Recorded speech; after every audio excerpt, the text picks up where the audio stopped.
Hello fellow humans and welcome to the T95 E6, which is already being shoved straight into your face right here. So this tank is being sold for 42 euros, which in my opinion is a bit too much. Now, mind you that camouflages and avatars in bundles like this add no extra value in my opinion, so do times 5 XP that are locked to the tank. Camos, you can never get the money back, they will do nothing to me, they're completely pointless. So it is equipped, which is nice, so you have a tank price of about 35. Now, if this entire bundle would be 30 euros, we could talk about it. However, before we talk about this tank a bit more, let's talk about the rest of the tanks in the shop right now. We have the ML 1951, which is worse than the regular ML, which means 8.5k is too much. The Lancer C is an entire piece of shit, so not worth it. The 112-2 is a solid vehicle, 7.5k is a good price for this thing, in my opinion. 6k for the IS-2 SH. The SH stands for shit, so it is not worth it. The Chrysler K is clumsy to play with, so you have to decide that for yourself. I personally wouldn't buy it, and these two are tier 7s, and the ISU 122S is, again, S stands for shit. So, the T95 E6 tries to be a heavy tank and a medium tank at the same time, which means it is actually neither. What it is, though, is basically the exact same gun as the Chieftain, with slightly different penetration values. It does have heat rounds as premium, while the Chieftain has APCR, which means it has 30mm more penetration there. Now, it is, well, worse accuracy and worse dispersion than the Chieftain slightly, so that round does go to the Chieftain. You have something like an E5, which, you know, it's got castrated completely, so give it its DPM back, and you also have a STIV or a 113, which do have still higher DPM than that. Now, what this thing does have, and does set it apart, is the mobility here. Because 18.5 effective powder weight ratio here, the Chieftain has 13, the E5 has 14. So that's pretty good. So you're getting almost into medium territory here with 18. You might want to get up to 20 to get to full medium, but it is pretty fast. Now, the downside to that, you got a good gun, you got good mobility. Do you have any armor? No.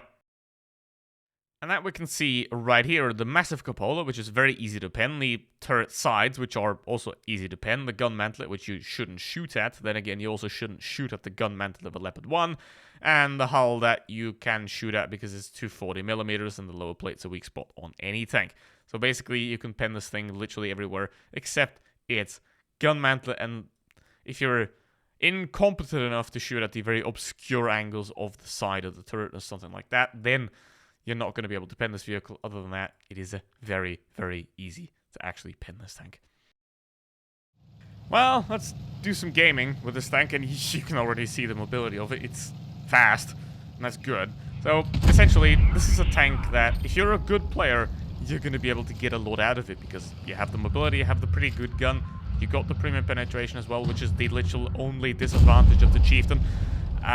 Then you'll have a pretty good time. If you're not such a good player, then you are better off with a T125, because while it does have 500 less DPM, it does have a lot more security, or any security for that matter, in terms of the armor. Because again, this thing is very, very easy to pen. Now, you have the gun mantlet, so if you hide in a position like this and the enemy can't aim, they're going to hit the gun, they're going to hit the obscure angles on the sides of the turret, then they're going to be able to bounce off this thing. However, don't rely on this vehicle's armor. You can't just be like, yeah, this guy's going to bounce. Well, he's probably not. That Type 68, however, is going to bounce because he's now dead, which is why you should never go to that side of the map, especially not in a vehicle like this. There is about, I don't know, 15 tanks in the entire game that it makes sense to go to that side. And that's like an E100, a Mouse, or a VK90, a VK100. Those kind of work there. Everything else does not belong in places like that, ever. If you see a T125 over there, you know he's a bad player. Now what I'm going to do now, we got a KV5. Failed platoons are always fun. So I'm going to go for the KV5 here because he's pretty easy to beat in this case. It's a good tier 8, but I'm a tier 10, so there's that. Now, all I'm going to do is I'm going to load heat here to make sure that I kill him, because I don't want to get shot again. So in situations like this where you're guaranteed to kill, however, you're not guaranteed to get the kill, you can use premium ammo. That's how I do it, because then you're guaranteed that you're going to get the kill. Now at this point, they're obviously not going to have a great time because the T100 and the E50 are both one-shots. Ouchie, ouchie, ouchie. Don't like that. But now, let's look around. There's a bat chat. Tasty as hell. Everyone's one shot. That is not good. I don't like this. I absolutely do not like this. And I'm going to pull back. I'm just going to get out of here. Right? You don't want to fight unless you have to. Right? Or unless you win. That's the two ways. You fight either if you win or if you have to. If you don't have to fight and you don't win, you're not going to take that fight. You're going to reposition. It's that simple. It's the easiest thing to know about Blitz. Like, just don't fight. Like, basically, if you're a tier 9 on 300 hit points, don't brawl with a full HP mouse. Don't think that's new. But anyway, he's dead. It's not good. And now I'm sitting in a corner here, which is not great. And I'm gonna... I missed like 5 shots already, which is great. But what sets apart a great player from a mediocre player is that the great player can be horrible and still do better than everyone else. I guess. Yeah. 1v5. Ouchie. Yeah, I got an E5 on my ass. That's gonna EHE. Ow. Ow. Ow! That is not good. But he shot the tracks, and that's not good. And I'm gonna die to the T95. The biggest shame of them all. That is just disappointing. Well. And there we go. 3.8k damage. Just like that. And it's a tech that works. Like, if you're a good player, if you know how to make this thing work... I mean, look at that team. Look, a beautiful team right there. But I missed like 70 shots, but still did 4k damage almost. So, let's do this again. This time on Dynasty's Pearl. We got an AFK and we got a stupid. That's not great. 5 out of 7. That's a good ratio, though.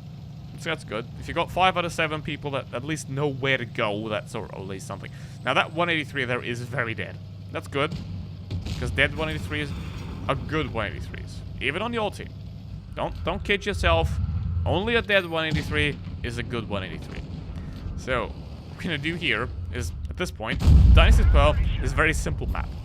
Again, if you're a Super Conqueror, and you're in a Super Conqueror, and you put that Super Conqueror into a place where the Super Conqueror isn't Super Conquering, you're dumb. Which basically means, you go this thing into the hills. You put it into the hills, where you can use the excellent turret armor and gun depression. If you put it on flat ground, you're playing the tank role. With this thing, you can play it on flat ground because it can't play hull down, because it has a massive cupola and no armor. So, yeah. But what I'm going to do here is going to do the classic Unicum trick of let the enemies shoot at my teammates while I shoot at the enemy. That's how it works. That's how you get good. It doesn't work for everyone. Like, everyone can become a super Unicum, but not all. That's how that works. Anyway, it's 5 of them versus 5, and the E100 did wake up, which is nice. Yeah, let's just have 3 shots here. I think the object behind me is AFK, which, like, he hasn't moved in a long time. Like, bruh. Look at the minimap, people. Like, just, the more you know, the more you look around, the more awareness you have, the better you'll be. It doesn't matter how dumb you are then, how many shots you miss, like me. As long as you have the awareness, as long as you exactly know what's going on, as long as you know that that TVP is going to exactly cross that angle right there, and then you get a free shot, right? If you know what the enemy is going to do before they've done it, you've already won. Now, okay, so he's awake again. Nice. Okay, 3v4. Not great. But they got 1 shot, and the middle tower just... He just peeks outside. Like, come on, mate. Come on. Just peeks out sideways like a clown. That's how you throw. That's how you throw away. And in a situation like this, the worst thing you can do is try and charge anyone. That's always the worst situation. If you have, like, 3 tanks in one corner and you push them, don't do that. You always want to fight a 1v1. You never want to fight multiple people at the same time. A good player can fight multiple players at the same time. An excellent player makes sure he never has to fight multiple people at the same time. So, TVP, again, just wasn't 1,000 hit points. Now he's on 0 because he's just running around like a little clowny boy. And now we got a Super Conk and a VK90. Now we're going to use the mobility of this vehicle to have a go at them. So, if you're fighting a Super Conqueror on flat ground, you have an advantage, right? Because you have a slightly higher DPM, you're faster, and, you know, you can shoot his lower plate, which you shouldn't be showing. Anyway, so basically what this thing is, it's chieftain for Super Unicums that think it's still worth it.